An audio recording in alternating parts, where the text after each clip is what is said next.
What is crack-a-lackin', fellow thermonuclear AFers? I am Dan Valley coming at you with a solo mailbag here at the heart of the NBA playoffs. We will get to some more playoff series previews as they sort of are determined. Grant and I will talk Suns Nuggets, I think, sometime on Friday. I believe we're going to go do that live at 1 p.m. Eastern time, 10 a.m.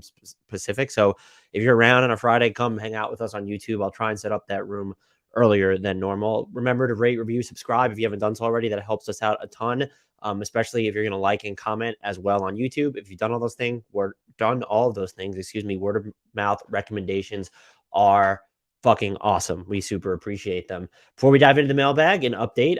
We were met with a resounding response to my raccoon story on the last podcast. I really appreciate everyone's thoughts, prayers, snark, haterade, whatever being thrown at me. The only update I have is that later this week, I think over the weekend, I'm going to have to go up there and clean it out because we have hired a company to come sanitize it before we then assess the damage and get everything fixed. So I am terrified to go up into the attic and clean it out, but that is where we're at with that. Won't get too much into tonight. We saw the Timberwolves season end.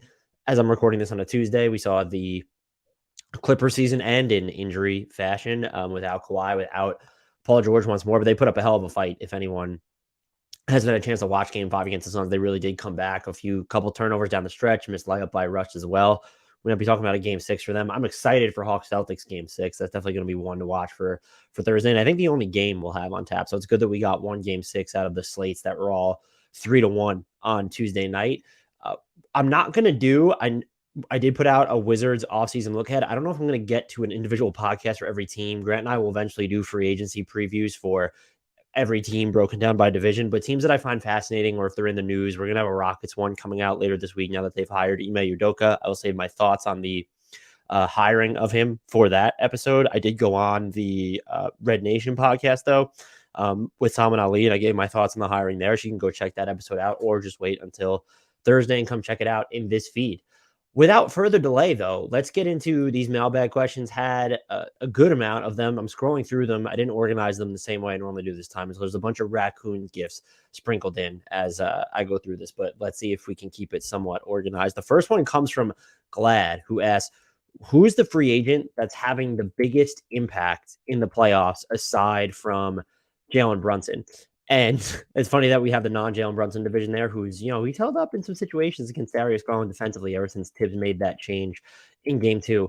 I think, look, what's weird is that, and Glad adds, and why is it Kyle Anderson? Kyle Anderson didn't play game 5 against the Nuggets because of an eye injury. He might be the answer. Shot like 55% on twos, whatever it was, pitched in defensively. They did kind of have him roaming a lot, but he spent some time on Jokic. He spent some time on Jamal Murray. Just rock solid. He was probably the second most important free agency signing in the league this year behind Jalen Brunson.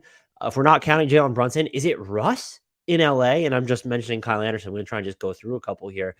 Is it Russ in LA? Because it actually might be. The rim pressure he provided, you had Kawhi and PG out between them for a total of 3 games, and Paul George misses that entire series. He's there, averages pretty absurd numbers, not necessarily on the greatest efficiency, but he played real defense on Kevin Durant. And there were times in game 5, especially in I think it was the 4th quarter, Durant went long stretches without touching the ball. Part of me is like, he's got to go get it. Like Russ's ball denial in certain instances there, it was pretty terrific. And so I think he has to be up on that list, even though he was a buyout signing. I don't know whether to include Malik Monk. He has not been super efficient inside the arc, but he's putting up like 17 plus points a game in the Kings Warriors series, I believe. And so he certainly has to make that list. I don't know if anyone else does. Would you nominate Isaiah Hartenstein? Has had some big moments in the Knicks Cavs series. I certainly don't think he's outperformed an Anderson or a Westbrook by any stretch. Aside from that, I mean, Josh Okogie probably should be on this list, but just hasn't, played enough at all, and hasn't played enough in the series to make that cut. That didn't play enough in the Suns Clippers series. Past tense now, have to remember to do that. Yeah, I don't really think there's any other options here. No one from Memphis really, who didn't really have any. I guess Tyus Jones you could count, but they re-signed him, so I feel like that definitely should not count. Dennis Schroeder with the Lakers had some very up and down moments, like all of the Lakers guards, but he still can be really active on defense, and he's going to give you some pressure in the lane, even though he's not getting to the rim nearly as often as he did in the regular season. That's another good one there. If I had to narrow it down to one, though, I think I'm probably going to settle on, and let's just remove Kyle Anderson, Jalen Brunson from it. I think I might have to settle on Russ. It's Russ or Malik Monk, and unless I'm just forgetting someone super obvious here. I don't even we didn't forget anybody in Brooklyn during their series with Philly. We didn't really forget anybody in Philly. PJ Tucker was kind of a bear for them. Has really helped out their rebounding. So if you want to go with him, that's perfectly fine as well. There's not going to be anybody in Boston. And there is nobody in Atlanta. So I think it's probably between the non-Brunson, non-Anderson division is probably between Russ and Malik Monk. And I apologize if I'm just forgetting. Bruce Brown in Denver had some big moments in that series. I still don't think he's going to rival the two that we just listed. I still don't think he's going to rival Malik Monk or Russell Westbrook in this series. Now, Bruce Brown may be playing deeper into the playoffs, so this is a question that we should definitely be reevaluating down the line. Really enjoy that one. Good question. But the answer is Jalen Brunson is the actual answer. It's a non-Jalen Brunson division question, but the answer is and always will be Jalen Brunson. Pito asks, considering a scenario where the team lands number one in this year's lottery, would be willing to trade the pick, would OKC trade every single first-round pick that they accumulated to trade up? I'm going to say no. We're talking about a lot of first rounders here. You're talking about every single first round pick that they can know. We're talking double digit first round pick that I think they still have in their chamber. And then, I mean, even if it's just like, would you give up some of them don't project to be that good, but would you give up even 5 or 6? Yeah, I think you would. And just for the Thunder specifically, think about how terrifying it really kind of is. When you look at Jalen Williams, Shai Gilgeous-Alexander, Chet Holmgren, you add Wemby to that, Josh Giddey, Lou Dort still being there. The problem here, Pito, that I just can't fathom any team being willing to trade the number one pick. I think that would be flat out bonkers of any team to consider. And so if Oklahoma City came calling and said, so let's see what they have. They have all their own picks moving forward, but they also have Houston's next year. That's top 4 protected. The Clippers next year, unprotected. They have a 2024 first from Utah. That's top 10 protected. So they could have 4 next year alone, technically. They're swaps in 20. So they have Miami's in 25, their own. So that now we're up to 6. They have Phillies in 25, loosely protected. We're up to 7. Going through the list, 2026 Houston. Now we're up to 8. Top 4 protected there. We're just going to assume all these can be. 2026 from LA, we're up to 9. That's unprotected. They have any, that's the latest that their things. And then of course they have their own, by the way. So we're talking double digits. If they weren't including their own, you're looking at then between 6 and 8, let's say.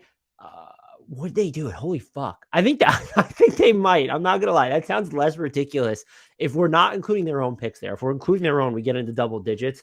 And maybe they value the other teams' picks over their own at that point because they think they're going to be really good. If it was 7, 8, and that's just the cost of getting Victor Wembanyama, I could see them do. If they were able to just pick the 6 to 7 that they include, I think they might. I can't fathom any team that wins a lottery making Wemby available. That would just be absolutely mind melting to me. Cyborgian asks, neither team has what the other needs. When Milwaukee trades for Dame or Portland trades for Giannis, who's the best rebuild package for the other? I'll take your answers off the air. Thanks. Joke question. I think by far, though, Portland has the best rebuilding package of that too. So if Giannis wanted out of Milwaukee, which I can't see it, although we do have questions on that about the Bucks specifically, and we might as well go there. We have some Nets questions too. Where is this Milwaukee Bucks one? Terrible podcasting here. Right now, there we go. DJ_7 asked, if the Bucks lose this series, do you think oh man, I'm laughing at the phrasing of this. If the Bucks lose this series, do you think Mike Budenholzer should be fired? And if so, which potential coach that you think will be on the market should the Bucks pursue? So I don't think Mike Budenholzer should be fired. There are some things that you could definitely change about this series right now. As I'm recording this, the Bucks are down 3-1 to the Heat, and it has not been a batter series for the Bucks. Why is Jay Crowder maybe not being thrown against Jimmy Butler more? I think is a lot of question people have had. Isn't that the entire reason that he was acquired? At the same time, Giannis has missed more than 2 games in the series. He sat out with the back contusion for the end of game 1, basically, which was winnable. They win game 2 without him. Okay, they get blown out in game 3 without him.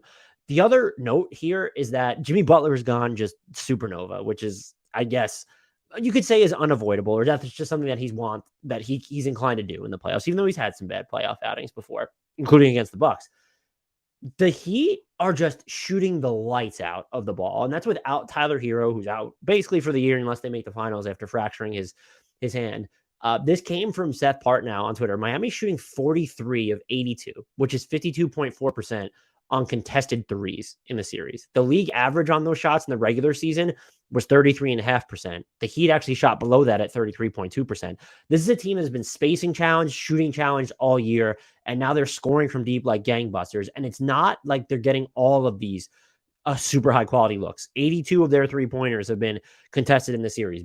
Bud's system, for as much as he's criticized for how the Bucks manipulate the shot profile and have allowed wide open threes in the past, they've allowed fewer than them this year as a percentage of the shots that opponents are taking.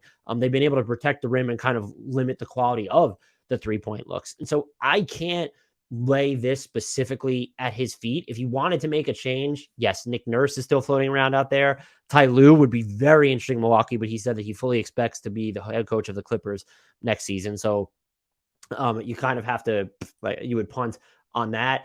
I like the idea. Sam Quinn's been getting a lot of coaching consideration. He's on Miami staff right now, studying under Spo. That's always something to maybe bring some of the trade secrets there with them. So that's fine.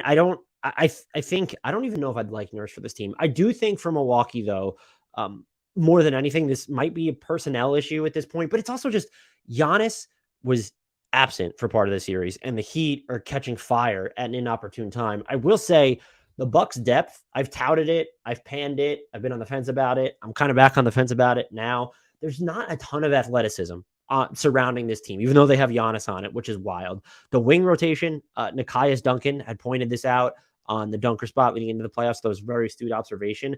They just don't have a ton of juice on the wings. There's Drew Holiday. You don't really consider Giannis a wing, and that's it. Like Chris Middleton just doesn't move the same way.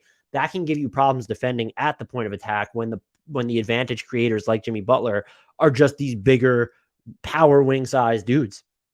And so that can't be up to Drew Holiday to slow down. He just doesn't necessarily have the size to go up against all of those opponents.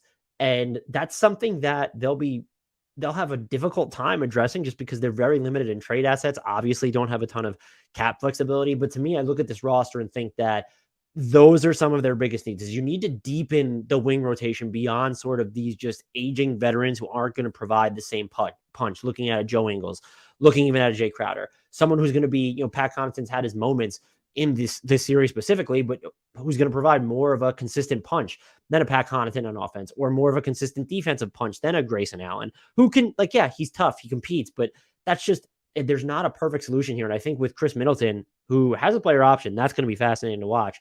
With Chris Middleton getting up there in age, he has slipped defensively for sure. He's not even moving necessarily the same way on offense. When you go back and look from a couple years ago, those injuries are mounting. It's food for thought as we lead into the summer. And I wouldn't expect Budenholzer to be fired because there's just built-in excuses here with the Giannis injury specifically, even if you want to overlook the rest of the roster issues. And hey, the series isn't over yet. Maybe they're able to erase this. DJ_7th has 2 more questions. One of them is Bucks related. The second one is, if Giannis loses this series, will you no longer have him as your best player in the NBA?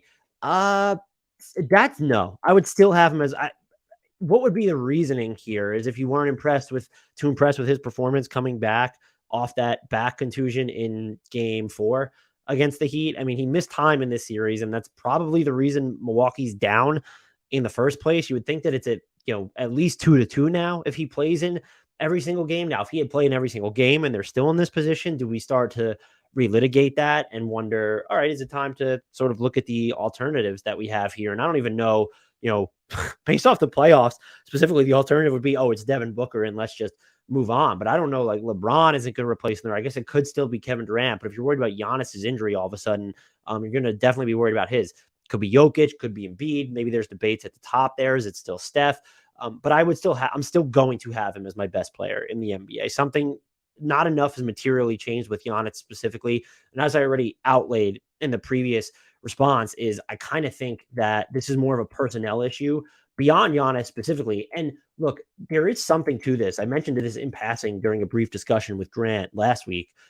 You do have to be very specific about how you build out a roster around Giannis and around Embiid compared to a Jokic, a Steph Curry, maybe even a LeBron.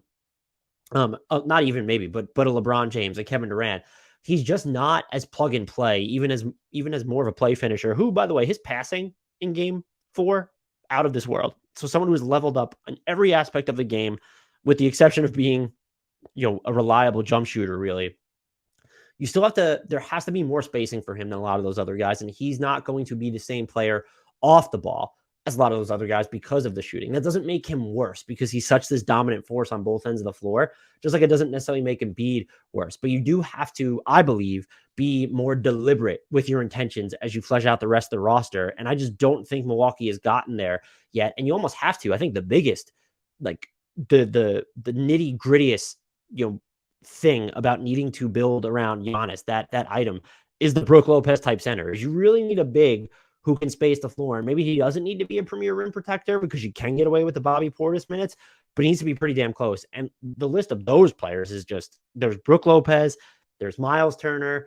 I guess if you want to throw Kristaps Porzingis in there, am I leaving anybody else off? Like maybe I'm like, if you're going to start to consider, okay, does Zach Collins belong in this conversation? You can go a little bit lower end, but you can count the higher end dudes who do that on one hand. And so you do need that type of player, at least a floor spacer at the 5, not totally uncommon, who can hold his own defensively, since Bobby Portis is not going to be the guy you want to close games with anyway. It might be easier to find someone like him, but Brook Lopez is just one of 3 maybe at this point. Also going to be a free agent and age 35. Bucks are, if they lose this series, approaching a fascinating offseason. How many times am I going to use that word during this podcast? I think we're already up to 5. Let's set the over under at, let's just set the over under at 11. This next question will come from T Bloom 117. Ooh, I like this one. What's more likely this offseason? Dame to the Nets or Mikal to the Blazers? And I think this has started to gain some traction because Dame has been linked to the Nets, but we also know that Dame is in love with Mikal Bridges as well. I would say when you're looking at the direction of the teams, I think it's Mikal to the Blazers. I don't feel confident in saying that because the Nets are kind of sneaky as a superstar trade destination. They have all of these extra first round picks now from the Kevin Durant trade, that distant Dallas first rounder from the Kyrie Irving trade. They also just have a bunch of wings on the roster, and just players that other teams would want. The problem issue there is, how much do you want Dorian Finney-Smith if you're kind of starting a rebuild? I think some teams might still actually want him. Who knows? But yeah, I don't think they're going to act with that type of urgency to go get someone in Dame who is just so deep into his career. And whereas the Blazers are just beholden to Dame's timeline if they're actually going to keep him. And so unless the goal is to force him to request a trade now because you're not going to move him unless you request for out, I think that you're more likely to be, hey, let's dangle Shaedon Sharpe. Let's we have the projected number 5 pick in this year's draft. We can technically trade some allowable first as well with that 2024 obligation to Chicago. We have Anthony Simon, so I think it's become underrated at this point. I don't know if I'm overstepping there, but the perception of him just seems to be so low. No one really wants Nurkic, of course. That deal is like, I feel like that might be a disaster. We might look back on that in like a few months' time. Be right, like that's way too much money for him. I think he's 3 years and $48.5 million or $54.5 million, whatever's left. That's just too much for Nurk and the limitations he places upon your defense. So I could more likely see, like, let's consider a move like this. And this is a trade I proposed that both Nets and Blazers Twitter, they found it in an article. Of course, it was aggregated without including on Twitter, without including a link. It was just a screenshot. The Blazers get Mikal Bridges. The Nets get Nasir Little, Shaedon Sharpe, the number 5 pick, and then an unprotected 2026 first-round pick. So it's essentially 3 first-round picks, one of which is going to be in the top 5. Sharpe was drafted number 7 and is still basically a teenager. And then you have another unprotected. And so we know the Nets turned down 4 firsts for Mikal Bridges. I believe those are from teams like the Pacers and the Grizzlies. I guarantee you there wasn't a single one of them. There was probably unprotected in there, but there wasn't a single one of them that projected to be even close to as high as this year's Blazers pick or where Shaedon Sharpe was really drafted. I'd be kind of miffed or pleasantly surprised, actually, if Indiana included its own first rounder, should it have offered for Mikal Bridges. And it doesn't matter if the Grizzlies were offering the Golden State's first rounder, their own first rounder. They're all going to be dog shit. Golden State's 24 first rounder. Maybe that's a little bit better. So I think that's a viable deal. And I could see the Blazers being more open to offering that. Then what is it going to take from the Nets to get Damian Lillard? Just, I guess they have the salary filler to make it happen. That's what also, that I think what makes it more difficult is Dame's salary is so large leading into next season. He will be his number is $45.6 million. The Nets having to come in the ballpark of that. Yeah. If you want to move Ben Simmons, or the Blazers want to take Ben Simmons back as part of that deal.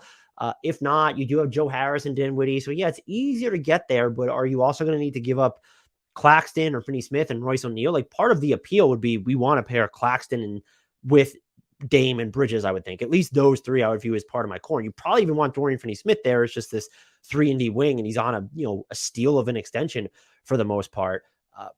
Things get really difficult then. And I could see the base of, look, if it can be Bridges, Claxton, Dame, let's say DFS, and then you're going to keep Cam Johnson in for agency, that's like a super interesting base. And then are you also keeping Ben Simmons as part of that? Because that could be semi-interesting. Or are you just moving him as, it's only 2 years left on his deal, as the large salary can basically be matched for Dame straight up? Not really, but so, and then first round equity in addition to it. So it's Dinwiddie and Harris, or Simmons plus smaller stuff to get Dame, plus all the draft equity in the world.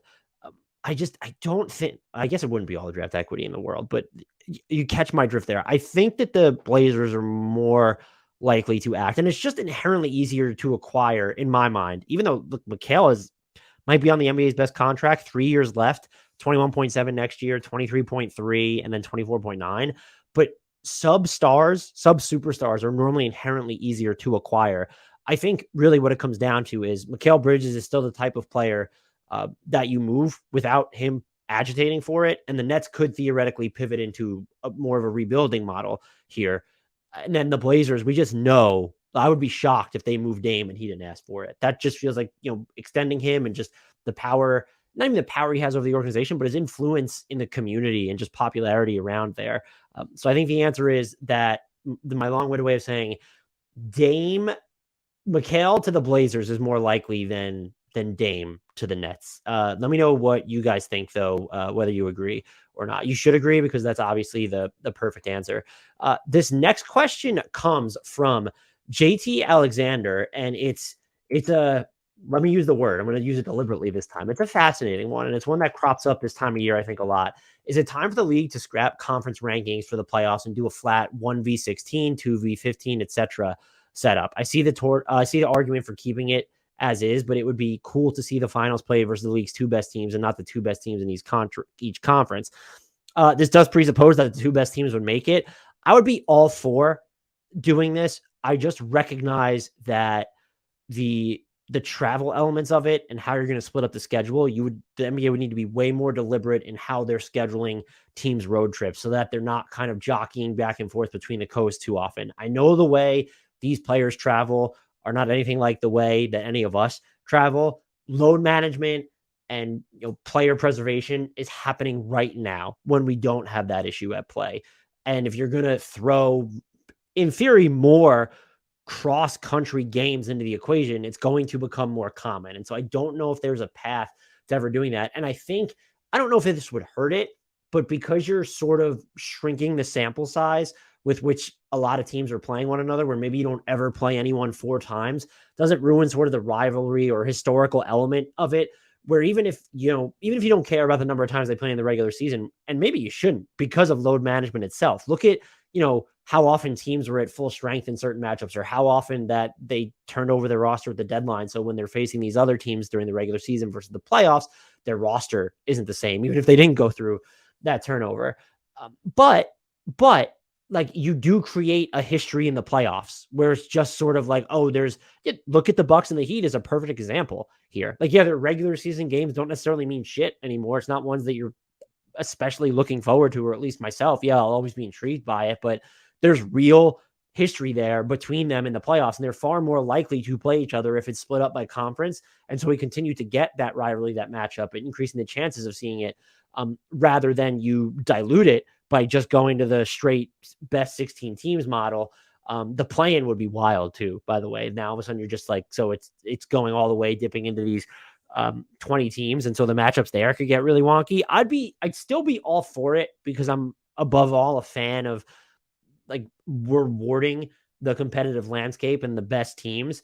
If you're not going to do that, I'm still a fan of, I think Zach Lowe proposed this, like let the 1 seed pick which team's coming out of the plan to get to face in the first round. I think that'd be great theater. I just don't see the NBA doing it. I could see, like, at this point, there's a situation where you just get rid of divisions. That seems to do it pretty easily. But getting rid of conferences feels like it would just be a dramatic step that I don't know if the NBA is ready for or will ever be ready for. No Name for God wants me to answer a question about myself, which I'm always happy to do, obviously, because I'm a narcissist. Um, the question is, so this is a bit out of left field. Tell us a story of your b-ball fandom journey. Have you had a team you've been a hardcore fan of? Do you still feel the same irrational attraction towards childhood b-ball idols?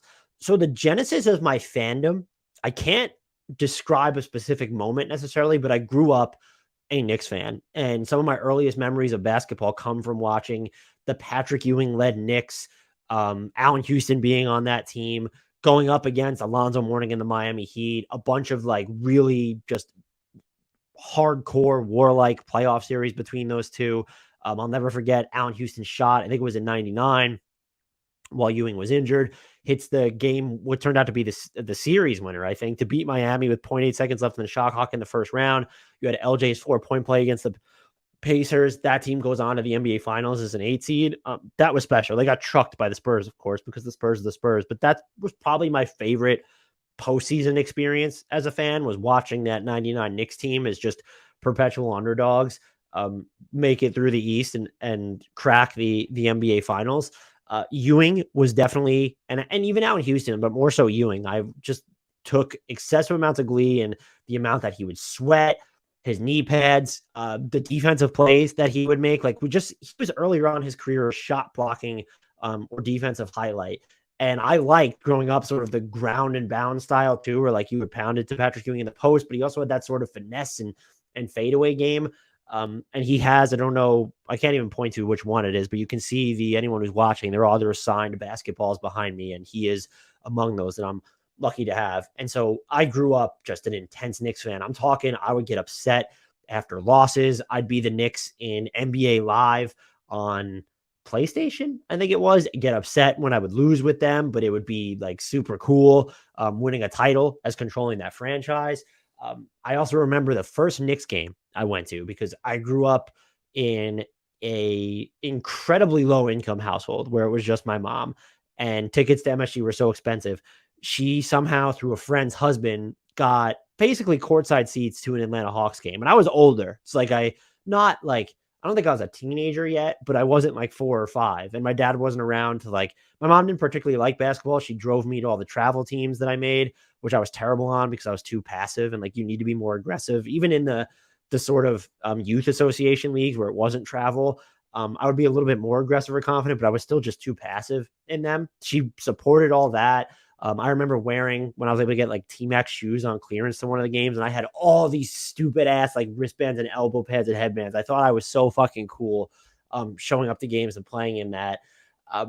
So yeah, she did all that stuff for me, but she didn't really like basketball all that much. But she took me to that game with my aunt, I think, was there. Was it just the 3 of us? Yeah, I think it was. And so we had 3 tickets. It was a Hawks game. We were at center court, not really courtside, but only a few rows back. I can't even tell you if the Knicks won that game. I think they did. But Gallo was on the team at the time. I fell in love with him. He made a pass out of the side inbounds that I thought was spectacular. I was able to buy, the jersey is still hanging up behind me now. That Danilo Gallinari New York Knicks St. Patty's Day edition jersey is one of my most treasured items, in part because it was one of the more expensive gifts I got from my mom. And then as you grow older, and I lost her when I was 17, I think it was just after my 17th birthday, you grow to appreciate that more. But that is a moment that stands out. And then as I got older, You meet people like one of the best men at my wedding. He's an intense Knicks fan. We went to a few games together. I would drag my now wife to certain games, and some of her friends would come with us sometimes. Two of the games that I remember later on in life going to, and this was post mom era. How weird is that to say? I would still be in college, but like I made good money for someone who was in college, and I was one of my few friends that had a full-time job while I was also going to school. So I would buy tickets, and that's what we would do is we would go to a game every now and then. Two that I remember is we went to that season that the Knicks, it must have been 2009, 2010, before LeBron's free agency, when they were making all those salary cap moves. I went to the first game that T-Mac played as a member of the Knicks at MSG. It was electric. I think they won. He was talking about a playoff push, but everyone knew this wasn't the T-Mac of old. It was just old T-Mac or T-Mac who was old. And funny story, I ended up buying a house in an investment property in Florida through a real estate agent that his brother was T-Mac's best friend. But that's neither here nor there. Went to that game. He's talking playoffs, but it was really just this salary dumping move. And I was kind of dipping my toes a little bit into the water of wanting to cover the league at that point. I didn't end up doing it. It was still too early. It was 2011 was my first season covering the league. But we went to that game. That was super fun. And then I went to, I'm pretty sure it was when they still sucked, but it was earlier in Kevin Durant's career. But the Oklahoma City Thunder were the Oklahoma City Thunder at that point. An overtime game between the Knicks and the Thunder. I was behind one of the baskets, and I think the Knicks actually won that game too. I can't remember, but it went into overtime, and I watched Kevin Durant cook, and I'm watching him hit these really tough jumpers from above the break or from the mid-range. And I don't think I appreciated in real time what I was watching from that guy, but it was just so freaking smooth. And I remember the people I was with, I think it was my now wife, then girlfriend, and we were with, I think that might have been the game where, and his name's Phil, one of my best friends, Phil, and then his girlfriend, now wife, might have been with us. I can't remember if that actually happened or making up. If it wasn't that, it was one of my wife's friends, and we went with them. But that was like an incredible. I just remember falling kind of in love with Kevin Durant's game and still not following him closely enough until a few years after that. But I think that was also maybe in 2011 because the Thunder were there by then, right? I'm pretty sure I'd have to look that up. Maybe that was 2012, but I feel like I was covering the league by that point for not in a super they were in OKC, but so it was probably the year after LeBron chose Miami. And so I still count myself, I call it a deadly disenchanted Knicks fan. And I came of age during the era of knickerblogger.net. Love Robert Silverman. Jason Concepcion was one of my favorite writers of all time. Jim Cavan, I don't know if anyone's ever checked him out. If you can find his old stuff, one of the single most talented writers I've ever read in my entire life. I had the pleasure of working with him at Bleacher Report for a little bit, and he was always so nice to me. And he was one of the few who kind of accepted me because I just remember NBA Twitter, and it can still be this way, but like that clique of writers being, I don't want to use the word incestuous, but it was just, there was a barrier there, and Bleacher Report was viewed as Bleacher Report, and it still is to some people who I think just need to get over them fuck themselves. But back then when it was earlier on, and he was so nice to me. I remember when he followed me back on Twitter, I was over the moon. We had a couple conversations. He was just a genuinely nice dude to him. Him and Howard Beck was always really nice to me while he was at BR, and he's still kind when we've like had exchanges, and it's normally just me like saying, this article's awesome, or what fucking company was stupid enough to lay you off this time. So I've had the pleasure of like interacting with those Knicks fans through that. I do think as time has gone on, they can't hurt me as much. And I think I'm objective enough in my analysis, but yes, I'm always going to root for the Knicks. And if they were to win a title, like, yeah, it would probably be an emotional moment for me. But every year as I cover the league more, you do distance yourself a little bit from it. You still have your ties to that fandom, and I think it's important. And it shaped the way I cover what I do now. And I'm not saying the way I do it is perfect. I'm not saying it's in vogue. I'm not saying I'm actually funny, even though I make myself laugh hysterically when I'm talking to Grant.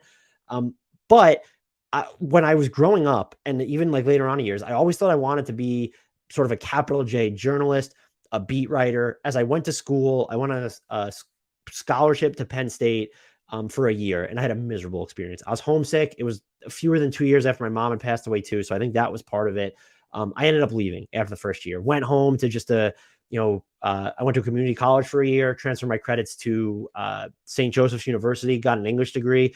I started writing for Bleacher Report while I was still, I think the year I graduated, which was 2011. Turner buys them out. They brought me on full time. I've never really looked back, knock on wood. I've been very fortunate in the industry, but part of that process was realizing I didn't want to be someone who just uh, either was, doing these news and post game quotes. I think beat writer jobs are incredibly hard. I also think some of them have evolved the way that the job is done to make it even more harder but compelling. And I would shout out, to stick with the Knicks, Fred Katz of The Athletic does it better than I think does it as well as any beat writer, if not better than any beat writer, because there's so much analysis and nuance caked into just, I'm not delivering you these post game quotes and these throwaway moments that are now available at all these other places. And so he's found an incredible way to differentiate himself while being on site. That's someone where, the access really matters to the job they're doing. I never wanted to be, or I did want to be, sort of the traditional beat writer at one point. But as I went through more and more steps, I realized, no, I want to provide analysis. And then it became a point where, access wasn't nearly as important as it used to be. I still do think it's important, but there are, some of the most talented writers / podcasters in the industry right now are not people who have access. I've been granted access through Bleacher Report. I wouldn't say it's overrated. I've enjoyed my job just as much since I've kind of stopped doing quote unquote reporting since the pandemic, really. And I've had opportunities to continue to do it or try to do more of it. I've never really just pursued it. There's definitely some anxiety things that are in there and maybe some insecurities as well.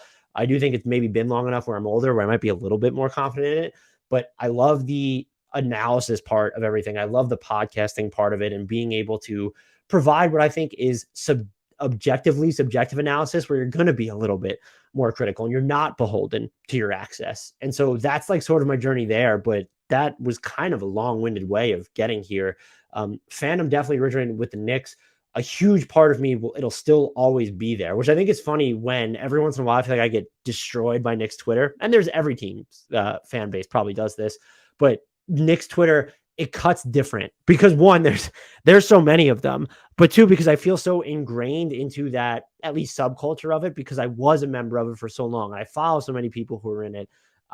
And you all know one of my favorite podcasts is the Knicks Film School podcast, in part because I have that Knicks allegiance, but I really do think that they do the best job of covering the team / league, like more so than anyone. And like, it just provides the right balance of what I love to do here while looking at the entire league is like, there's probably not too nitty gritty X's and O stuff. You're going to get that from Knicks Film School on the Knicks though, but you're also going to get the transactional side of it, the cap analysis, just sort of the immediate post-game reactions, pre-game previews, guests, interviews, people who are close with the team, beat writers from the team, but also really some hard-hitting opinions. Like John Macri doesn't pull punches on that. Neither does Claudio. So like that element, I still care about the Knicks to that extent, where like that's going to be one of my more listened to podcasts on my feed. But I think is each and every year, and I believe it gets harder to cover the league now because there's so many talented people out there. And you can look at the questions from our Discord members. Go join our Discord, by the way. Link is in the podcast and YouTube description. Just look at some of the conversations, many of which I will chime in with. Others I'll just sit back and look. The knowledge of not just our listeners' favorite teams, but their knowledge of the entire league is so overwhelmingly impressive. And then you have people who come onto the scene where they're either killing it by covering an individual team, KFS, the Timeline Podcast, Caitlin Cooper with the Indiana Pacers, I don't even want to continue. Like the Oklahoma City Thunder really is a deep stable of podcasters and independent team writers. The Clippers, spectacular there too. There's just every single team, you name it. I try to follow it as closely as possible, but they force you in a great way to want to level up your knowledge of every team. And that just takes more of a commitment to covering, from my end, the entire league at large, to where I'm just not going to catch as many Knicks games as I used to. I'm still going to catch a crap ton. I'm still thinking I'm going to get the general vibe and makeup of how the team looks and plays and feels. And I do pride myself in trying to understand the tenor of what a fan base is thinking when it comes to big picture stuff, small picture stuff, granular stuff. I think there's going to be more disagreements on, and a lot of the times I'm just going to be wrong because I don't have that day-to-day pulse on the teams. But I still do, as exhausting as it can be, as I've been called, because I always, I guess, look tired. There was someone on our YouTube comments called me sunken in Ben Shapiro. And I get it. Like, sort of looking at myself, it's still really hard. I still really enjoy it. And it definitely has cut into my fandom, but the Knicks are always going to have a special, sometimes sullen place just in my soul because they are the origin of my interest in basketball, and something about basketball stuck. I think you could even see sort of the fast-paced nature of how things changed on and off the court that pulled me to the NBA over. I am a New York Giants fan of football, but I was more diehard. I was a diehard Yankees fan during the Andy Pettitte, Martinez teams. I'm not even really an MLB fan anymore. I was raised a Rangers fan by my extended family because they were Rangers sickos, and I would still count myself as a Rangers fan. My brother-in-law and father-in-law used to have season tickets. They still do go to games, but like hockey doesn't do it for me. Although playoff hockey is pretty fucking fun. So there was just something about basketball and the Knicks specifically that it resonated with me, and it continues to resonate with me now. I will say, well, I have no regrets, I guess, about the trajectory of my fandom. And maybe not even the trajectory of my career now that I think and sit back about it. I probably should. I wish I was just more popular, is really what it was, or more, I don't know what the word is, but regardless, like I do still miss them being able to, like, in a way, it's good that they can't impact my mood as much as they used to, but I do kind of miss that feeling where it felt like everything was riding on these Knicks games. And sometimes when I was younger, like these were just regular season games against the Heat or the Pacers. And you're not going to get that feeling anymore. There's still like the tinge of nerves, but it's not the same. I think Grant could probably tell you that about the Warriors. We love Adam Frommel around these parts. Would probably tell you that about the Hawks nowadays. And I'll still get like anxious during watching certain Knicks games, but I'll feel that same way about Thunder versus Kings at point during the regular season. So since we had not a crap ton of questions, I was able to go 20 minutes on myself. And it's always fun to talk about basketball fandom journeys. I am happy to answer more questions about myself, less so about any raccoons moving forward. Rest assured that is not where we end, though, because we do have another question from DJ_7. If Paul George gets traded, Clippers just eliminated. And kudos to DJ. I asked this before, but it was kind of written in the stars of the Clippers would get eliminated.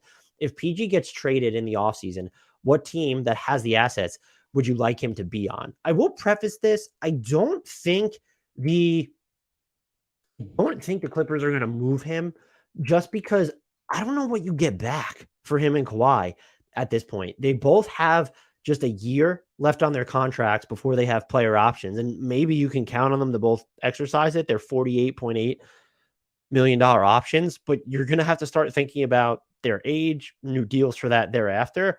What do you get for these guys in the market, especially given the games that they've missed over the past 2 years? Paul George, I think, is going to have more value than Kawhi because he's played more minutes, even though Kawhi is the better player. But what are you getting for him? And if you're the Clippers, it's not going to be enough to offset the draft equity that you still owe to OKC. They're going to, and it's really just, so there's the swap in 2025, and then they give up the 2024 and 2026 first to OKC. That's still a lot. And so you're not going to tank at any point is like where I'm getting at here. So you still would want to be competitive. And I don't know that there's a team out there that's going to give you a return that allows you to do that. Now, I do, of course, have some teams singled out because I want to answer your question. Let's keep it with the Knicks here. I could see them really looking at it. If you're able to make that deal while you're not going to move Brunson, or I don't think you would move Randall as part of it. I don't know. I don't necessarily know why. I guess because he's an Iron Man, the Clippers would be interested in him.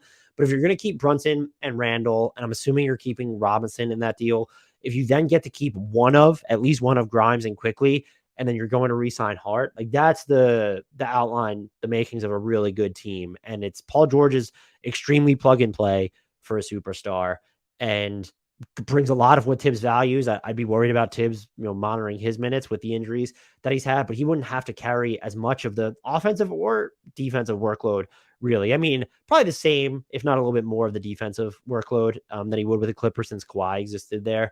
But he played so much time without Kawhi. So I could see them being interested. I don't know if they would be one of the foremost teams that would be interested. I would love to see him in Memphis. I don't know what that package looks like necessarily. It probably begins with Zaire Williams and picks, and I'm assuming they would want, you're not going to get Desmond Bane. It's not happening. I'm assuming that they would want maybe one of the LaRavia or Roddy guys. I would probably say Roddy. They would be more interested in, based off what we've seen from him in the playoffs.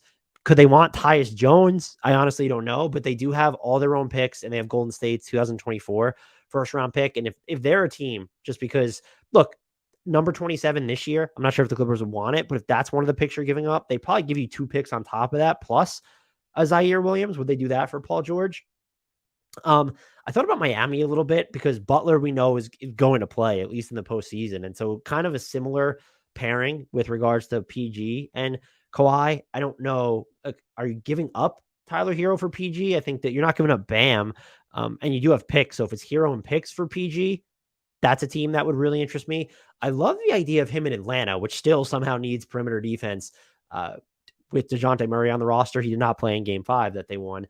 DeAndre Hunter might be, he's become peak concept over practice. Like, he's better as an idea when you're talking about his defense than he is in actual practice.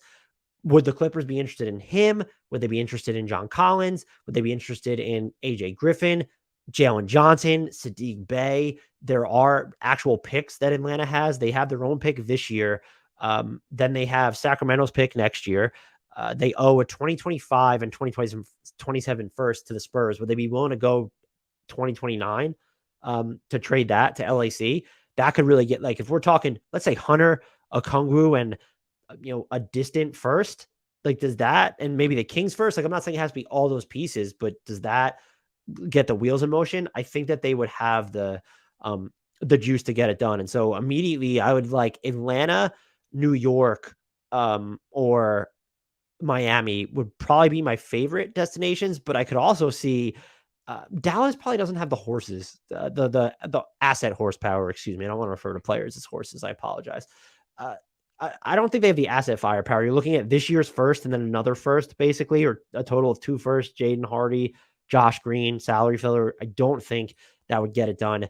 Denver would be really interesting. I don't know if the Clippers would want Michael Porter Jr. You'd be exchanging like age for youth, but let's say it was Michael Porter Jr. and a pick. And then the other salary, like Casey, I'd be intrigued, but I don't know that I just don't see it as being feasible.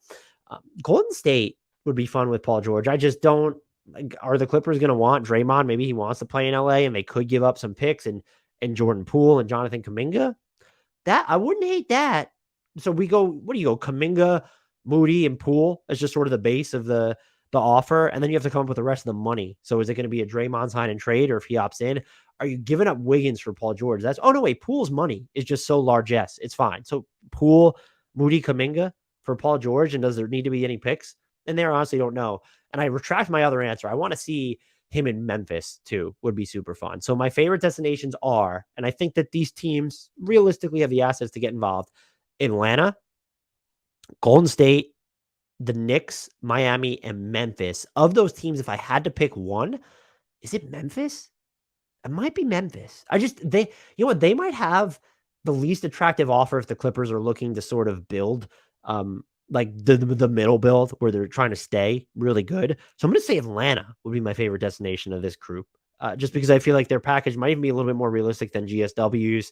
I would, of course, be enthralled with him on the Knicks. I think you could throw, if Toronto wanted to get in on this, and like, are you doing something with OG there? But can you guarantee that he'll stay in Toronto? And what are the Raptors building at that point? Would love him in Milwaukee. They just don't have the asset firepower there. I want to joke OKC, which definitely has the asset firepower. Would they give the Clippers back one of their picks? And we know that Paul George re-signed there once. We re-signed there again. I don't think they're going to accelerate the process at all to that degree. And it's ditto for, I could see like Orlando would be fun. I just don't think they're going to make a power play of that magnitude. Houston might. I just don't want to see him in Houston. Fun exercise. I ultimately don't think that it's going to matter. Darkwing Duck asks, Dylan Brooks and a first-round pick for Herb Jones.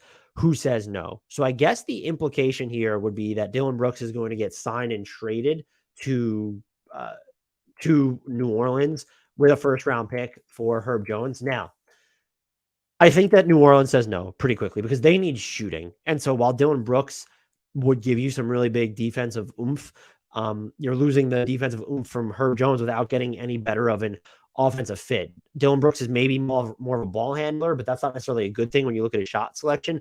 I will say, and I think this will anger Pelicans fans, I'm not doing this on purpose, I don't view Herb Jones as untouchable. Like, if you could get Miles Turner for Jonas Valanciunas and Herb Jones, I would do it. Herb Jones did shoot really well on threes to close the season. It was on like an attempt per game or some shit.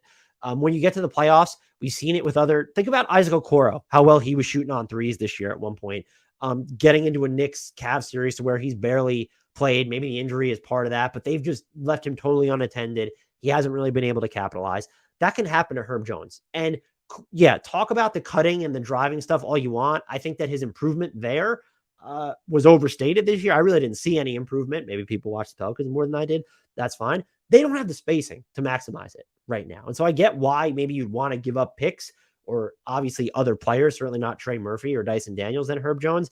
I don't think he has as much value as it's not just Pelicans fans. I think a lot of people around the NBA believe he's also heading into the final year of his deal. I don't think his next contract is going to be super ridiculous or anything, but that's part of the calculus as well. I would not do this trade if I'm New Orleans. Herb, and the other thing with the Grizzlies, I know a lot of people are naming them as a good OG Anunoby destination. That's not it for them. If the Grizzlies are going to make a trade this offseason, it shouldn't be for OG Anunoby. You get in on the Paul George sweepstakes, the Mikal Bridges tier. You need someone on the wings who, in addition to providing defense, is going to be able to space the floor on higher volume and generate their own shots. OG Anunoby can space the floor at reasonable volume, and we've seen him attack closeouts, but like doesn't have a lot of directionality to his offensive game.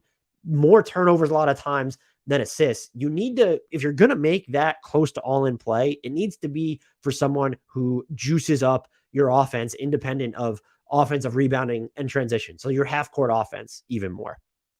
I don't think that's a hot take, but I feel like that was lost in a lot of the OG Anunoby to Memphis dream scenarios. Is that the last? We have draft questions coming in. I will eventually start draft prep, but it's not going to begin now. We had a more realistic question from Cyborgian asks, here's another question based on the massive turnover of the Blazers since Olshey was fired. Which fired GM deserves another job first? Man, so going through sort of the pantheon of fired GMs at the moment, I would say there's probably not a lot of them that I would name. I do think he's actually not my ultimate pick here. Travis Schlenk in Atlanta certainly deserves another shot.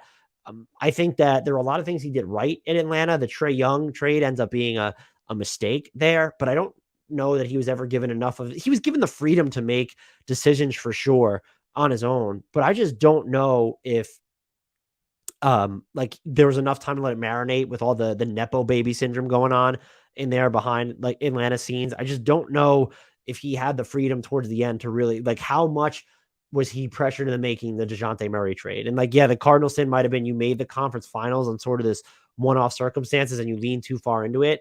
You were way too aggressive in the DeAndre Hunter trade. I think that draft day trade, but I feel like he's someone who I could envision getting and deserving another shot. My actual pick is Dennis Lindsey from Utah. Just seemed to scout really well there through the draft, make some really savvy free agency decisions. Maybe the biggest criticism is never went for the home run trade. It was kind of the core becomes stale. He leaves. It was cited as he went to an advisor role, then left, and it was cited as eventually an ownership decision. That's someone that I would think if the next big sort of executive opening that takes place, I would think his name would be linked to it, but just based off of the body of work that he put together in Utah, I think it's him. It's definitely not Neil O'Shea to me. And I don't think Cyborgian was asking that because I've talked to them on the side and he really does not, I would say let's just say he's not a supporter of Neil O'Shea. And why would any of us be? Why would any of us be at this point? We have two more questions that come from Austin, who asked them last week, but I didn't have a chance to get to them. His first one was this was in response to the Kuzma Dinwiddie beefs. What are the most random beefs in NBA history? So two kind of stood out, and maybe they're too recent. I do remember, I think it was it February 2021? It couldn't have been 2000. Well, no, the NBA didn't shut down in February 2020. And when was, I should have looked this up. How long has Rodney Magruder played for the Pistons? But they were just, the Warriors gobsmacked the Pistons, as would make sense. And Rodney Magruder's been there. So it must have been February 2021. But like Rodney Magruder got dragged in the post-game comments by Dre and Clay because I guess he was getting a little bit mouthy during the game. I found that to be incredibly random. The other one is, of the many things that came out from that John Wall podcast appearance he made, and I can't remember, it was let me see if I can see it here. I don't even remember. It was Run Your Race podcast, I think it was. We know what he said about the Rockets and poor Justin Patton, but this one started an actual beef. He claimed that he wanted to go to UNC, Wall, not Kentucky, in college, but that when he went to visit UNC, Tyler Hansborough told him that he doesn't talk to recruits, and that played a role in his decision to go to Kentucky. And then Tyler Hansborough fires back on Twitter that this, and I guess it doesn't count because Hansborough wasn't in the NBA at the time, and John Wall isn't in the NBA right now. But the John Wall versus Tyler Hansborough beef is just not one that I thought I'd really ever be talking about. And so to me, that is probably one of the most random ones in NBA history, without question, right? Like, what is more random? I would love to know everyone else's. What's the first one that springs to mind? Do you think that, what is your most random NBA beef? Let me know in the YouTube comments. I would love to know what everybody is thinking. Austin also asked, who are your top players who may make an NBA all defense team that are going to benefit from that there are no benefit now that there are no positions? But they may wait. So who are your top players who may make an all NBA defense team now that there are no positions, but may have not done so without it? So basically, I think I'm reading this as which players are going to benefit most from the NBA ditching positions on all defense and all NBA.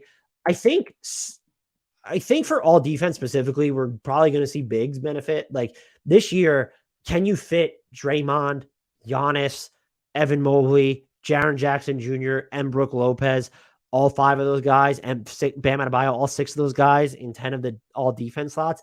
Maybe you can, with the way that NBA sort of lets you futz around with positions. When it comes to all NBA specifically, I think guards are going to benefit the most. And so you sort of look at the premier all NBA guards from this year. And I had the 6 that I had make it were Steph and Dame were on my 3rd team, De'Aaron Fox and Luka were on my 2nd team. And then I had Donovan Mitchell and Shai Gilgeous-Alexander on my 1st team. That leaves off James Harden. That leaves off Tyrese Halliburton, leaves off Devin Booker. Some of them would have had Devin Booker, for instance, would have had a games played issue. It leaves off Darius Garland. The list can continue to go on from there. And so I think guards would benefit more than anyone. This year specifically, we haven't seen the all NBA teams yet. And not that I've seen all defense either. If I had to pick the player that would benefit, like just of the guards, it would probably be Harden, just based off games, or Tyrese Halliburton feel like the guys who it would benefit the most. I would say Devin Booker if we got rid of positions, but they're going to institute the games played minimum. That also could have, I don't think Steph got to 65 games anyway, so that could have hurt him too. But it's going to just help guards in general, because yes, that was a 56. It's going to help guards in general because that was the hardest thing to make cut. And some of, like Jaylen Brown was eligible at guard and forward, ditto for Paul George. I don't know if it makes it harder for those guys, but I think that forwards and centers are going to be the ones that, wings and centers are going to be the one that suffer the most, and centers just more so than anyone. Because I think you ask yourself, if we get rid of positions, Nikola Jokic and Joel Embiid still make teams, I would think. Does Domas Sabonis? I'm not saying that he shouldn't. I'm not saying he shouldn't make a team, but would he have? And my guess is no. That'll do it for this mailbag. Please remember to rate, review, and subscribe if you haven't done so already on iTunes, Spotify. Subscribe on YouTube, like, comment, help the algorithm love us back. Shout us out on Twitter, retweet our promos. If you have questions that you want to hit the mailbag, please join our Discord. The link to that is in the podcast and YouTube description. If you have done all those things, word of mouth, tell people to join our Discord. Tell people to check us out as a podcast if they have not already. And until next time, and as always, I leave you with a shout out to the one, the only, the indelible Frank Ntilikina. And like always, apologies to Jared Allen.